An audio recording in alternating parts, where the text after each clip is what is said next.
Pengumuman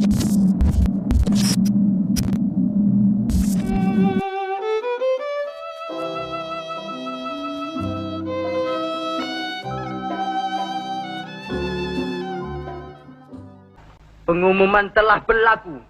Akulah yang jadi penghulu. Tidak! Hamba membantah! Semua membantah!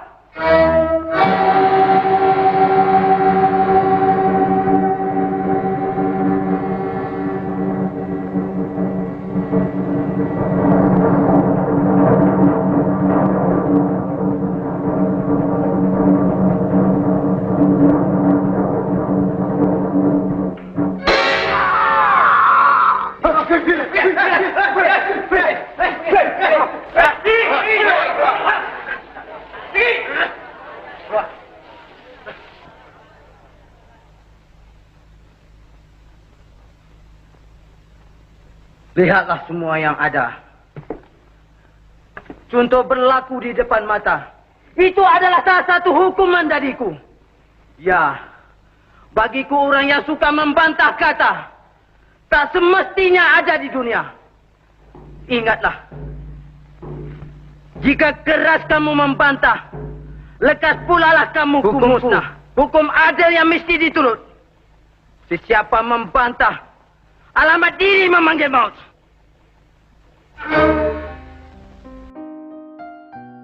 Saleh Melan. Jika di studio Shaw Brothers kita ada beberapa orang pelakon antagonis seperti A. Rahim, Saleh Kamil, S. Kadarisman dan lain-lain lagi. Kalau di studio Cathy Keris pula kita memiliki beberapa orang pelakon antagonis lain yang tidak kurang hebatnya seperti Saleh Melan, Mahmud Jun, Haji Arsyad dan lain-lain. Di antara pelakon-pelakon tersebut, Saleh Melan merupakan salah satu legenda watak antagonis yang tiada tandingannya. Saleh Melan atau nama sebenarnya Muhammad Saleh bin Melan dilahirkan pada tahun 1928 di Melaka. Namun, ada juga beberapa sumber lain yang mengatakannya berasal dari Mersing, Johor. Saleh Melan sangat meminati cerita-cerita dongeng rakyat seperti cerita Singapura dilanggar todak sejak dari umur belasan tahun lagi.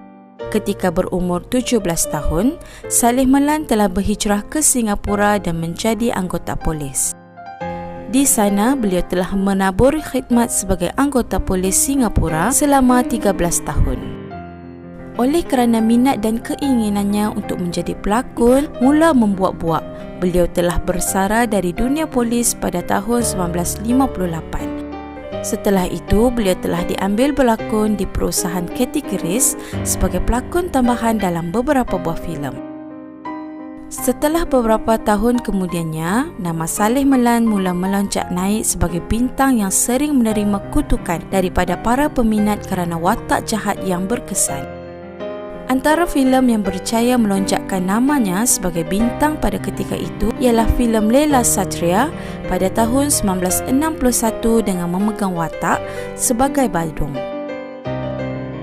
Sepanjang terlibat dalam dunia lokanan, banyak filem-filem terkenal yang telah dibintanginya seperti filem Jalak Lenteng, Tun Fatimah, Dua Pendekar, Istana Berdarah, Semusim di Neraka dan banyak lagi. Bakat dan kehebatannya dalam bidang lakonan itu telah dilihat oleh pengarah filem dari Itali untuk mengambilnya berlakon dalam filem Cold Snake pada tahun 1966. Di dalam filem ini, Saleh Melan telah diberikan peranan sebagai Gordo, iaitu ketua perisik penjahat antarabangsa. Uniknya, penggambaran filem ini turut dijalankan di Singapura.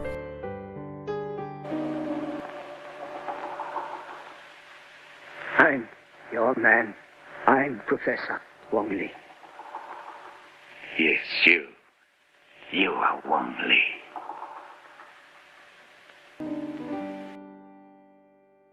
Selain sering berlakon dengan memegang watak jahat, Saleh Melan juga pernah beberapa kali memegang watak baik seperti dalam filem Kalung Kenangan 1964 sebagai Tok Bomoh dan Nur Islam 1960 sebagai orang kanan seniman Mahmud Jun.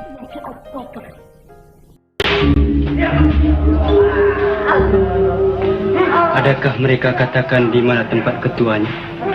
Tidak, Tengku. Dan juga patut heran melihat mereka.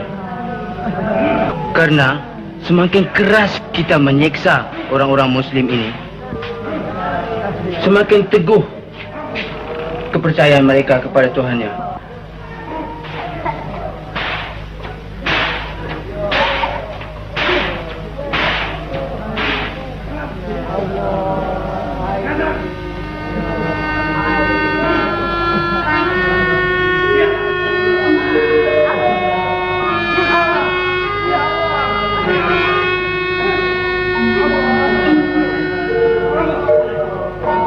Apakah hikmat yang ada pada Tuhan?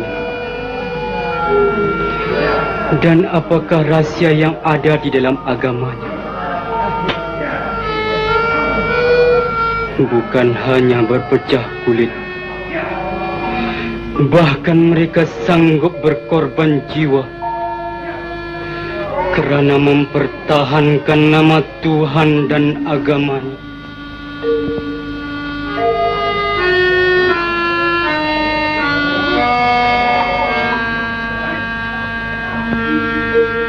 Tentu ada sesuatu yang tak ada pada diri kita. Sebagai seorang pelakon yang komited, Saleh Melan sanggup melakukan apa sahaja untuk mempersembahkan mutu lakonan yang baik. Misalnya, beliau sanggup membotakkan rambutnya apabila diminta oleh pengarah Hussein Hanif dalam filem Dua Pendekar pada tahun 1964. Menurut pengarah Hussein Hanif, penggambaran filem ini mungkin memakan masa selama 3 bulan dan dalam masa 3 bulan itulah Saleh harus sentiasa kekal dengan imej botak. Bagi Saleh, beliau akan patuh pada arahan pengarah dan sanggup melakukan apa sahaja yang disuruh. Dengan itu, ianya dapat menambahkan pengalamannya sebagai seorang pelakon di samping menghasilkan mutu lakonannya yang unggul. Saleh Melan turut bergiat aktif dalam bidang perfilman sehingga ke filem terakhirnya di kategoris iaitu Hati Batu pada tahun 1973 bersama Fauzia Ahmad Daud atau OG sebelum syarikat perfilman itu ditutup. Saleh Melan telah meninggal dunia pada 14 Mei 1979 di usia 51 tahun akibat sakit jantung. Allahyarham telah menghembuskan nafas yang terakhir di rumah saudaranya Boon Keng Road pada jam 5.40 pagi. Jenazahnya telah dikebumikan di Pusara Aman. Semoga roh Allahyarham Muhammad Saleh bin Melan ditempatkan di kalangan orang yang beriman. Al-Fatihah.